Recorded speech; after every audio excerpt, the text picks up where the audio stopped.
Open university అంటే వారానికి ఒక రోజు మాత్రమే క్లాసెస్ జరుగుతాయి. మరి ఇలా రోజు రెగ్యులర్ అంటే రోజు వెళ్తారు, మరి ఒక్క రోజు మాత్రమే క్లాసెస్కి అటెండ్ అయ్యి ఎగ్జామ్స్ రాయడం ఎంతవరకు సాధ్యం?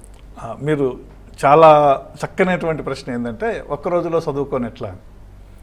ఇప్పుడు ఓపెన్ యూనివర్సిటీ అనే ఫిలాసఫీ విధానం ఎందుకు వచ్చింది అని అంటే, మనం ఒక డిగ్రీ కాలేజ్ కన్స్ట్రక్ట్ చేసి అక్కడ అవసరమైనటువంటి ఒక 100 మంది టీచర్లను అపాయింట్ చేసి, నాన్ టీచింగ్ని అపాయింట్ చేసి, ఆ ప్రాంగణాన్ని ఏర్పాటు చేసుకుని అక్కడ కాలేజీ పెడితే బీఏలో ఒక్కొక్క సబ్జెక్ట్లో 40 మందికి సీట్లు ఇస్తారు, బీకామ్లో 50 మందికి సీట్లు ఇస్తారు, బీఎస్సీ బాటనీలో 40 మందికి సీట్లు ఇస్తారు. దానికి అయ్యే ఖర్చు ఎంత? అందుకని అందుబాటులో ఉన్న వనరులు, వసతులు, మానవ వనరులతో సహా, ఇప్పుడు మీరు అన్నట్టుగా మామూలు కాలేజీ మిగతా రోజులు పనిచేసి ఆదివారం తలుపులు వేసేస్తారు. ఆ ఆదివారం ఆ తలుపులు తీయించి మేము ఆ తరగతి గదులు వాడుకుంటాం. ఆ ఆదివారం ఆ కాలేజీలో ఖాళీగా ఉండే టీచర్ల సేవలు మేము తీసుకుంటాం. వాళ్ళకేదో తృణమో పణమో పే చేస్తాం. ఓపెన్ యూనివర్సిటీలో చదువుకునే విద్యార్థులందరికీ ఆయా కాలేజీల్లో పనిచేసే, సమీపం నుండి విశ్వవిద్యాలయాల్లో పనిచేసే అధ్యాపకులు అందరూ పాఠాలు చెప్తారు.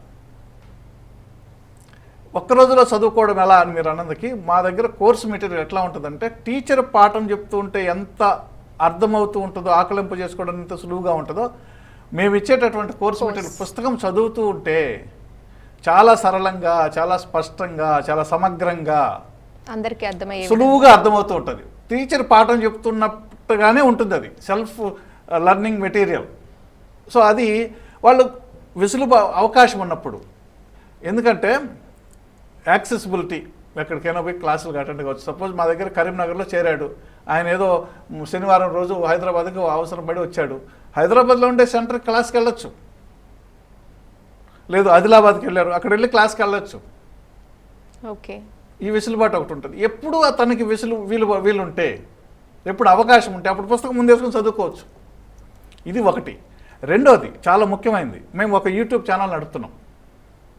బిఆర్ అంబేద్కర్ ఓపెన్ యూనివర్సిటీకి ప్రత్యేకంగా ఒక యూట్యూబ్ ఛానల్ పెట్టి, ఆ ఛానల్లో మా పాఠ్యాంశాలు వీడియోలు వెళ్తాయి. సో మొబైల్ చేతిలో పెట్టుకుంటే, ఇయర్ ఫోన్స్ పెట్టుకొని జర్నీలో ఇంకో చోట ఖాళీగా ఉన్నప్పుడల్లా ఒక పాఠం వినొచ్చు. టీచర్ చెప్తూ ఉంటాడు ఎదురుగా. రేడియోలో టెలికాస్ట్ చేస్తాం పాఠాలు. ఇంట్లో ఉదయం పూట 6 గంటలకి ఒక పాఠం వస్తుంది, ఆ రోజు ఆయన ఇంట్లో వినొచ్చు, యూట్యూబ్లో చూసుకోవచ్చు. ప్లస్ వారానికి ఒకరోజు, ఒక్కొక్క వారం ఒక్కొక్క సబ్జెక్ట్, ఒక్కొక్క అంశం మీద టీచర్ నేరుగా పాఠం చెప్తారు టీశాట్ నుంచి. స్టూడెంట్ మనకి ఇప్పుడు ఎట్లా ఫోన్ ఇన్ ఎట్లయితే వస్తుందో ఆ విధంగా ఫోన్ చేసి వాళ్ళ అనుమానాలు అడగచ్చు, నేరుగా ప్రత్యక్షంగా అనుమానాలు నివృత్తి చేసుకోవచ్చు. సో ఇంత వెసులుబాటు కానీ, ఇన్ని సౌకర్యాలు కానీ, ఇంత అద్భుతమైనటువంటి అవకాశాలు కానీ అందించేటటువంటి ఇంకొక యూనివర్సిటీ రాష్ట్రంలో లేదు, దేశంలో లేదు. Great sir.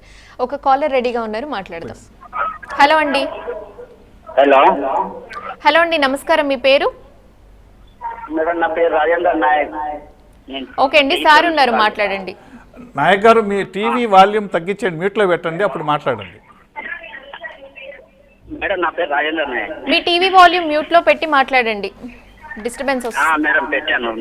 Okay okay, sir ఉన్నారు, మీ డౌట్ ఏదైనా సరే సార్ని అడగొచ్చు. Sir, good evening sir. Good evening, చెప్పండి సార్. నా పేరు రాజేందర్ సార్, నేను జైత్యాల నుంచి కాల్ చేస్తున్నా. హలో, చెప్పండి సార్. ఏం లేదు, యాక్చువల్లీ నాది డిగ్రీ బిఆర్ అంబేద్కర్, నేను బిఏ. చెప్పండి. యాక్చువల్లీ 5 years అవుతుంది సార్ నేను రాసి. బట్ దాంట్లో నాకు 3 సబ్జెక్టులు ఉన్నాయి సార్ మరి. సో దాన్ని కంప్లీట్ చేసుకోవాలంటే మళ్ళీ అడ్మిషన్ చేసుకున్నారా, దాన్ని అదే పాత అడ్మిషన్ తోటి కంటిన్యూ చేసుకోవచ్చా సార్? మీరు అడ్మిషన్ తీసుకొని 6 సంవత్సరాలు పూర్తి అయి ఉంటే రీఅడ్మిషన్ తీసుకోవాలి. 6 సంవత్సరాలు పూర్తి కాకుండా ఉంటే మీరు అదే అడ్మిషన్ మీద పరీక్షలు రాసుకునే అవకాశం ఉంది.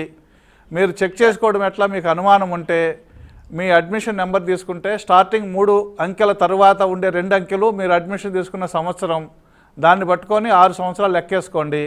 అది కాకుండా ఇంకా ఏదైనా అనుకుంటే వెబ్సైట్లో పరీక్షల నోటిఫికేషన్ వచ్చినప్పుడు మీరు ఫీజు కట్టడానికి అటెంప్ట్ చేస్తే అక్కడ అది యాక్సెప్ట్ చేస్తే మీకు 6 సంవత్సరాల లోపు ఉన్నట్టే లెక్క. అది యాక్సెప్ట్ చేయకపోతే నేరుగా విశ్వవిద్యాలయానికి వస్తే మీకు రీఅడ్మిషన్ ఇస్తారు. ఇది ఎక్కడైనా అంటే ఇంత బ్యూటీ ఒకటి నేరుగా పాఠాలు చెప్పటం, అదేదో పుస్తకాలు ఇచ్చి కాదు, ఆదివారం పాఠాలు చెప్తాం. రెండోది ఎప్పుడు కావాలంటే అప్పుడు, ఎప్పుడు అవకాశం ఉంటే అప్పుడు వీడియో పాఠాలు వినొచ్చు, టైం ప్రకారం రేడియో పాఠాలు వినొచ్చు.